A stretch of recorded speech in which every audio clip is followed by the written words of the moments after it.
Alright guys, this is gonna be the recap for day 2. We are now level 479. Did the swap to stamina to get some more maximum health per 10 stam. I have a pretty good idea of what I want to go for in the for my next setup, but right now this is what I have. Right, I'm using phasing trance here. I'm using some purple gear for a little bit of energy regen. I'm using I found these gloves which have fire orb damage on it, so very good to get here with moles damage. Let's remember that moles and stance damage now benefit from the like your offense benefit from stance damage, so that's a change from season 2 to season 1. Still using fire orbs. I got this weapon, which is one of the reasons why I made the switch to moles in the first place. So I got a fire orbs mole from bridge, and so now the setup I'm using is like 1 explosion. I'm using too many orbs and I'm using 2 additional duration. This is the best setup I found. Another piece of gear for moles damage.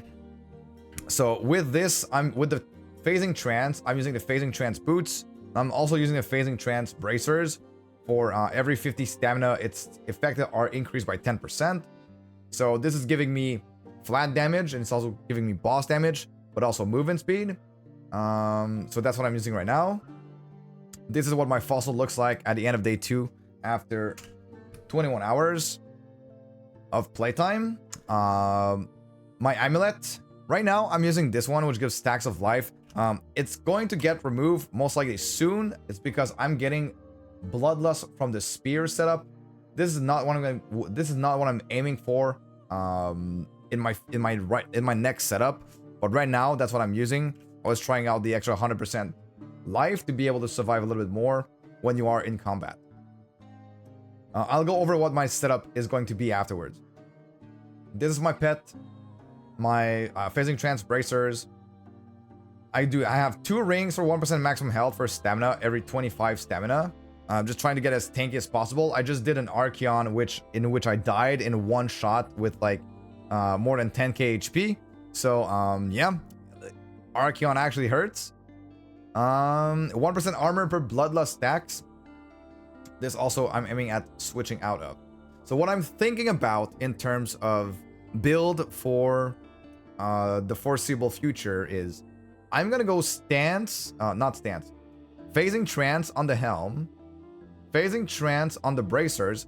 So that's gonna cover me for percentage boss damage and also flat damage. I'm gonna try to get probably either damage per 10 stat rings or boss damage per 10 stat rings if I need damage, or I'll keep the maximum health for every 25 stamina. So that's gonna cover me for every 10 stat, which is the best ratio you can get. So every 10 stat I'll get maximum health, maybe damage, maybe boss damage, or I'll go for more maximum health here. I'm thinking of going for the extra potion amulet and then the flat health per potion relic alongside the percentage HP per potion boot.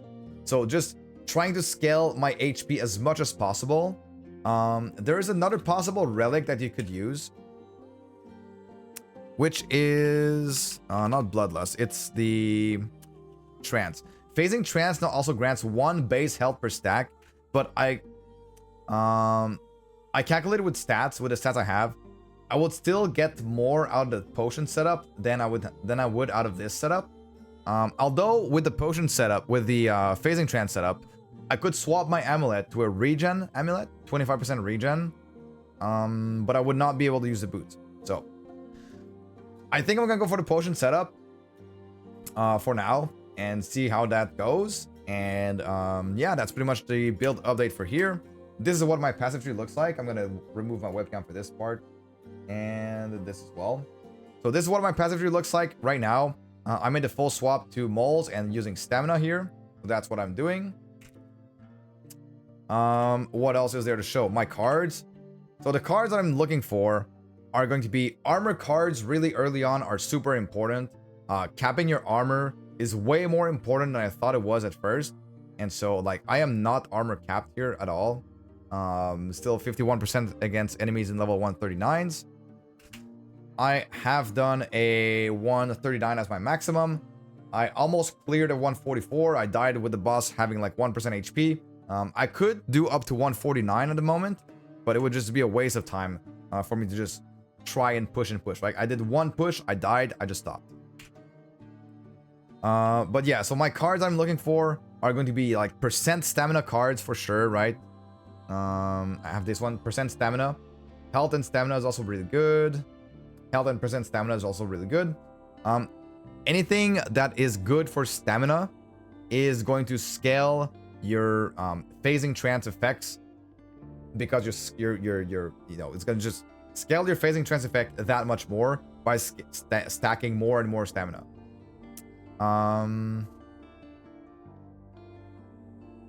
Yeah, so these are my stats at the moment. 1600 stamina, level 479, and cleared a rupture 1 and 139.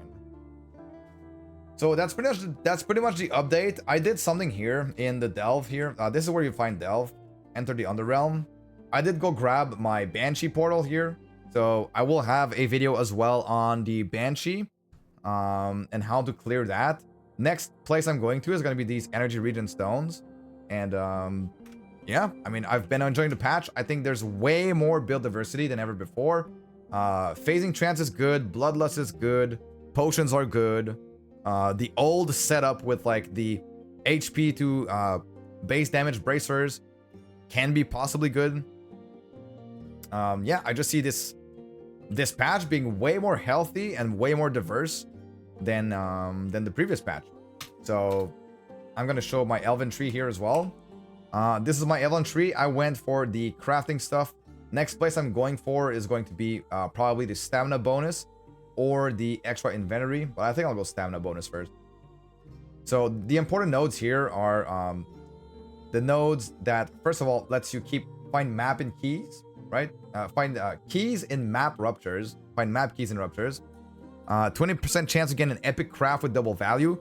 This essentially gives you a chance to have triple the stats when combined with the natural occurring double stats mechanic in the game. So I have a 20% chance for an epic craft with double the values, but it's not actually double the values. It just adds one base value to the value that you're crafting, right?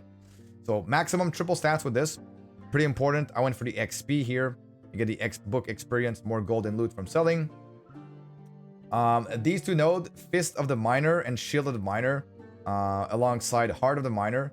These are just nodes that give you a chance to drop gems while mining stones in any ruptures. These are just the stones that you find in any rupture that just drop, you know, flint and stones. I went for the 10% crit blessing. And obviously the 5% health regen bonus. Very important to scale your health regen. And I'm going to go for stamina. My thoughts, I think stamina is the best stat now after day 2. I think just health is just so much needed. And I think that will also be the case in the end game. And health is very difficult to scale now, especially early on. Later on, with more flat health on our fossil, might not be that bad. But yeah, I think stamina is pretty good. And surviving more is always gonna result in more uptime in DPS, and more uptime means more damage. So like health is actually damage. So that pretty much covers it, guys. I'm still using fire orbs, having a blast, and I'll see you guys all in the next build update tomorrow. Bye, guys.